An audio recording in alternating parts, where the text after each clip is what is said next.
Hey Cal fans, and welcome back to the football film study here on California Golden Blogs. In this post, we're looking back at Cal's dramatic last-second win over the Washington Huskies, and in this video I'm going to focus on our offense and especially on the things that we can build on from the second half, but if you want to know more about the defense, then be sure to check out the link at the end of this video. In terms of the offense though, the first thing that I want to highlight is the performance of our zone running game.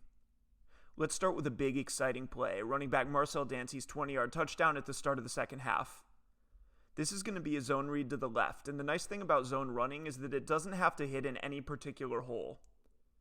In a zone run, the offensive line will all step in the same direction, and the running back will read his blocks to see how they develop, and he'll take whichever lane opens up.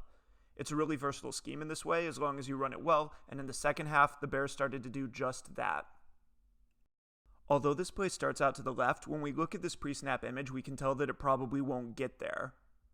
Washington's walked a linebacker up over the center, and so the left side of the line here is going to have 3 one-on-one blocks, with the second linebacker as a potential fourth player that we can't block in pursuit.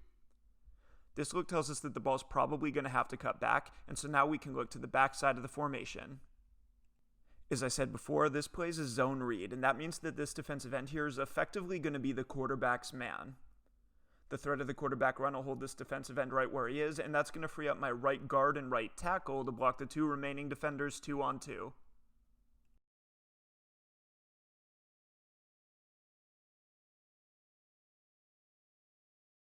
Now, an important point here is that once the quarterback hands the ball off, this defensive end will still be unblocked and free to dive inside to tackle the running back.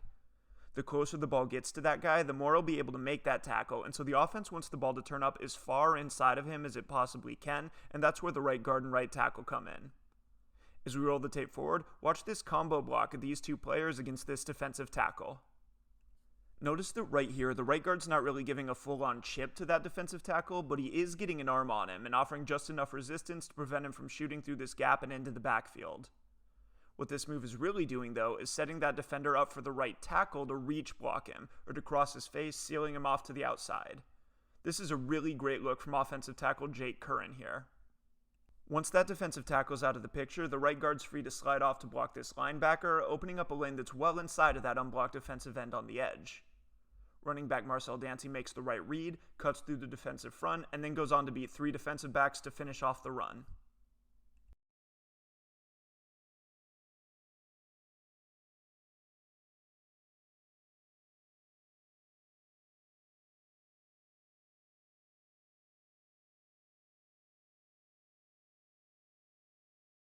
This basic setup happened 2 other times in the second half. On this play, watch right guard McCade Metallier lock up his defensive tackle, letting the running back cut the ball up inside of him for the first down.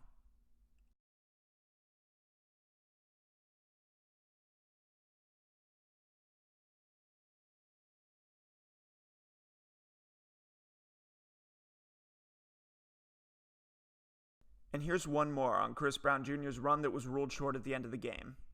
Let's just go down the row from right to left here. First, keep an eye on Curran. Notice how his defender starts the play lined up inside of him. Now, notice how Curran's been able to gain inside position to keep that guy away from the run. Next, check out Metallier again. Look at how, at this point in the play, his defensive tackle has inside position on him, but how here we can see how he fights to recover and to seal him off to the outside. Finally, check out this combo block by the left guard in the center. Watch how they first double-team their defensive tackle to get a few yards of push before Matthew Cindric slides off to block this linebacker, and Michael Suffel continues to drive the defensive tackle backwards.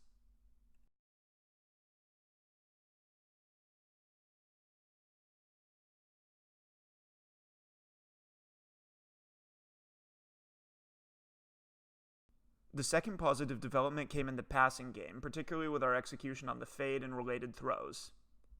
Now, when I say fade, you probably think about a go route down the sidelines, but oftentimes fades have adjustments built into them. The classic rule for the wide receiver is if he's even, then I'm leaving, meaning that if the cornerback is even with or behind the wide receiver, then he's actually going to run the fade route down the sidelines and try to get a step on him. If that cornerback stays over the top of the wide receiver, though, then he's going to break off the route, and the quarterback's going to make a back shoulder throw. This is a common way to run it, and I don't know if our team's actually reading it the same way here, but both of these elements played a big role in Friday's win. For example, on this play, check out wide receiver Kekoa Crawford here at the bottom of the screen. As we roll the tape forward, we see that the cornerback's bailing to play a deep zone. Now this particular play could be either a called hitch or a fade that Crawford's reading, but if he is reading that defensive back, then this look can tell him to stop, as he does right here. On another note, look at where Garbers is releasing this ball here. He's starting to throw before Crawford even breaks. The wide receiver stops, the cornerback's well past him, and the ball gets there before the defender has time to recover. This is just a great timing route by the wide receiver and the quarterback, and as you can probably tell, when this is run this precisely, it's almost impossible to defend. We can see another example of this on this throw to Jordan Duncan.